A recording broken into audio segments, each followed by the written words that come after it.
do a drum roll? All right, Russell's going to count for us. Start at the end. There are 4 in each one, so we're going to count by 4s. 4, 8, 12. That's 44 fresh produce meals for individuals.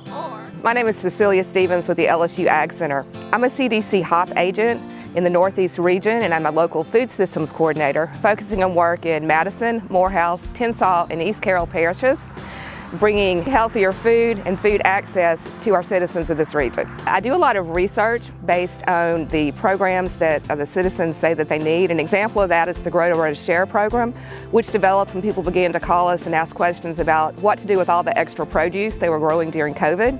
They wanted a way to distribute that safely, and so we were able to research and write a program that helps people use food safety protocol to collect donations and then funnel those into the charitable food system. I also work with farmers markets in our region, doing training on best practices. We also work with the Go Shop Healthy program, which is healthy retail, helping people understand what are the better food choices they can make when they shop. In rural Northeast Louisiana, we are literally in food deserts. If you look around where we are, that seems kind of a contradictory statement because we're also in the heart of production country for foods in our area. But in terms of people having access to those foods, a food desert means they are more than 1 walkable mile from an area that sells retail food, particularly fresh produce. And by walkable mile, we mean an area that's got sidewalks and actual access to those areas. So our work is very strongly motivated to get those local foods back into the communities where they're grown. And it's also an economic benefit because you're keeping those dollars within the same parish and the same food system.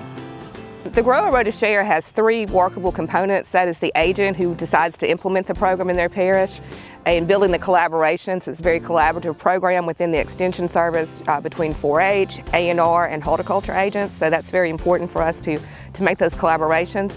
And then in the community, you have 2 parts. You have your gardeners who are growing and who have the extra things that they want to share with the charitable food system. And then you have your distribution partners. What I find most enjoyable are the days that I do get out in the field, the days I get to go out to help a community garden volunteer get their garden set up, or help them to collaborate with someone in A&R or another area of the Ag Center to answer their problems that they're having with their gardens. My involvement goes way back. In high school, I was a 4-H'er and I was a state 4-H president. So when I actually went to college, I thought I was going to become a 4-H agent. That was my goal, majoring in education. That changed a little bit. I became a high school English teacher before coming to work at the LSU Ag Center later on. I've been a home gardener for years and tried to sell at some point at the food market. I've been a volunteer with the charitable food system.